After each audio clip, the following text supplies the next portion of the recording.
ಹೃದಯಾಘಾತ. ಇತ್ತೀಚೆಗಂತೂ ಯುವಕ ಯುವತಿಯರಲ್ಲಿ ವಿಚಿತ್ರವಾಗಿ ಈ ಹೃದಯಾಘಾತ ನಡೀತಾ ಇದೆ.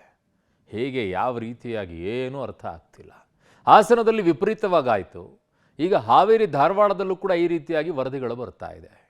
ಆದರೆ ಜವಾಬ್ದಾರಿಯುತ ಸ್ಥಾನದಲ್ಲಿರುವಂಥ ಮುಖ್ಯಮಂತ್ರಿಗಳು ಮಾತ್ರ ಕೋವಿಡ್ ವ್ಯಾಕ್ಸಿನ್ನಿಂದ ಇರಬಹುದು ಅನ್ನುವಂಥ ಅನುಮಾನವನ್ನು ಹೇಳ್ತಾರೆ.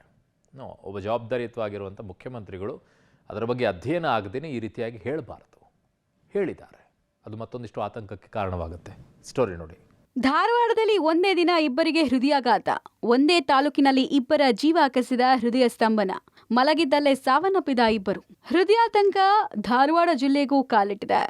ಒಂದೇ ದಿನ ಇಬ್ಬರು ಹೃದಯಾಘಾತದಿಂದ ಸಾವನ್ನಪ್ಪಿದ್ದಾರೆ. ಧಾರವಾಡ ಜಿಲ್ಲೆಯ ನವಲಗುಂದ ತಾಲೂಕಿನ ಯಮನೂರ ಗ್ರಾಮದ ಫಕೀರಪ್ಪ, ಸಿದ್ದಾಪುರ ಓಣಿಯ ಮುತ್ತಪ್ಪ ಪೂಜಾರ್ ಸಾವನ್ನಪ್ಪಿದ್ದಾರೆ. ಇಬ್ಬರು 45 ವರ್ಷ ವಯಸ್ಸಿನವರಾಗಿದ್ದಾರೆ. ನಿನ್ನೆ ರಾತ್ರಿ ಮಲಗಿದ್ದಲ್ಲೇ ಇಬ್ಬರು ಕೊನೆಯುಸಿರೆಳೆದಿದ್ದಾರೆ.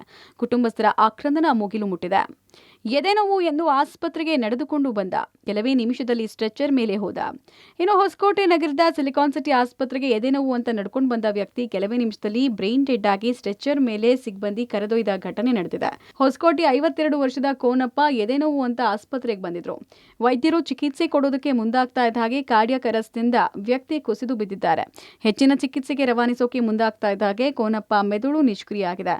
ಪರಿಣಾಮ ಕೋನಪ್ಪನನ್ನ ಆಸ್ಪತ್ರೆ ಸಿಬ್ಬಂದಿ ಸ್ಟ್ರೆಚರ್ನಲ್ಲಿ ಹೊರತಂದಿದ್ದಾರೆ. ಆಸ್ಪತ್ರೆಗೆ ನಡ್ಕೊಂಡು ಬಂದ ವ್ಯಕ್ತಿ ಬ್ರೈನ್ ಡೆಡ್ ಆಗಿದ್ದು ಕುಟುಂಬಸ್ಥರು ಕಂಗಾಲಾಗಿದ್ದಾರೆ. ಹಾವೇರಿಯಲ್ಲಿ ಒಂದೇ ದಿನ ಇಬ್ಬರಿಗೆ ಹೃದಯಾಘಾತ. 50 ವರ್ಷ ಮೇಲ್ಪಟ್ಟ ಇಬ್ಬರ ಸಾವು. ಇನ್ನು ಹಾವೇರಿ ಜಿಲ್ಲೆಯಲ್ಲೂ ಒಂದೇ ದಿನ ಇಬ್ಬರಿಗೆ ಹೃದಯಾಘಾತಕ್ಕೆ ಬಲಿಯಾಗಿದ್ದಾರೆ. ಹಾನಗಲ್ ತಾಲೂಕಿನ ಅಕ್ಕಿಯಾಲೂರಿನ 60 ವರ್ಷದ ನಿಂಗಪ್ಪ ಅಂಬಿಗೇರ, 54 ವರ್ಷದ ಗೀತಾ ಮೃತರು. ನಿಂಗಪ್ಪಗೆ ರಾತ್ರಿ ಏಕಾಏಕಿ ಎದೆನೋವು ಕಾಣಿಸಿಕೊಂಡಿದೆ. ಕುಟುಂಬಸ್ಥರು ಆಸ್ಪತ್ರೆ ಕರ್ಕೊಂಡು ಹೋಗೋಷ್ಟರಲ್ಲೇ ನಿಂಗಪ್ಪ ಮೃತಪಟ್ಟಿದ್ದಾರೆ. ಇನ್ನು ಹಾವೇರಿಯ ವಿಜಯನಗರದ ನಿವಾಸಿಯಾದ ಗೀತಾ ಪಾಟೀಲ್ಗೆ ನಿನ್ನೆ ಸಂಜೆ ಎದೆನೋವು ಕಾಣಿಸಿಕೊಂಡಿದೆ.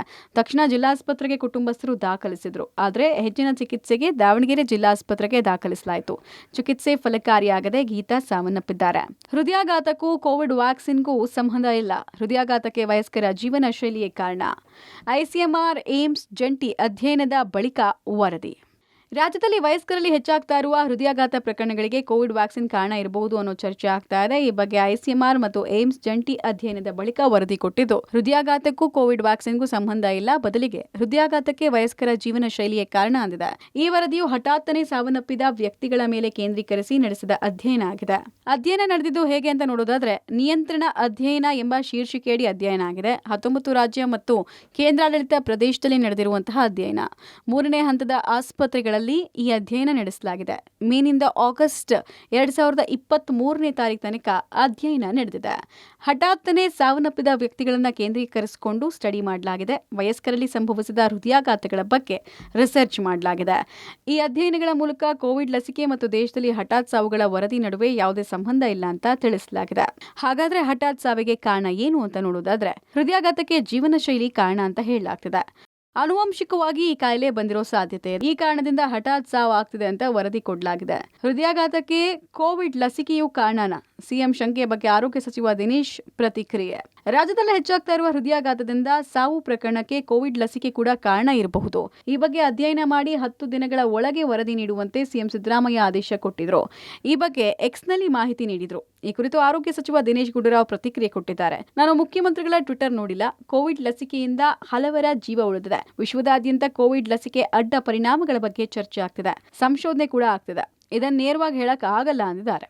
ಸಿಎಂ ಅವರು ಟ್ವೀಟ್ ನೋಡಿಲ್ಲ ನಾನು, ಆದರೆ ಇದರ ಒಂದು ವಿಷಯದ ಬಗ್ಗೆ ವಿಶ್ವಾದ್ಯಂತ ಇದರ ಬಗ್ಗೆ ಚರ್ಚೆ ಆಗ್ತಾ ಇದೆ ಮತ್ತು ಸಂಶೋಧನೆ ಮಾಡ್ತಾ ಇದ್ದಾರೆ. ಅದರಿಂದ ಆ ಲಸಿಕೆಯಿಂದ ಲಕ್ಷಾಂತರ ಜನ ಬದುಕೊಂಡಿದ್ದಾರೆ, ಅದ್ರ ಬಗ್ಗೆ ಅನುಮಾನ ಇಲ್ಲ. ಅದರ ಬೇರೆ ಏನಾದರೂ ಪರಿಣಾಮಗಳಿರುವಂಥದ್ದನ್ನು ಅದು ಈಗ ಎಲ್ಲ ದೊಡ್ಡ ದೊಡ್ಡ ಸಂಸ್ಥೆಗಳಿದೆ ವಿಶ್ವ ಮಟ್ಟದಲ್ಲಿ, ದೇಶದ ಮಟ್ಟದಲ್ಲಿ, ಅವರು ಅದರ ಬಗ್ಗೆ ನೋಡ್ತಾ ಇದ್ದಾರೆ. ಅದಕ್ಕೆ ನಾನು ನೇರವಾಗಿ ಅದರ ಬಗ್ಗೆ ಏನು ಹೇಳೋಕೆ ಹೋಗಲ್ಲ. ಒಟ್ಟಾರೆ ರಾಜ್ಯದಲ್ಲಿ ಹೃದಯಾಘಾತ ದಿನೇ ದಿನೇ ಹೆಚ್ಚಾಗ್ತಾ ಇದ್ದು, ಯಾವ ಕಾರಣದಿಂದ ಹೃದಯಾಘಾತ ಆಗ್ತಿದೆ ಅನ್ನೋದ್ರ ಕಾರಣ ಕೂಡ ಹುಡುಕಲಾಗ್ತಾ ಇದೆ. News desk, public TV.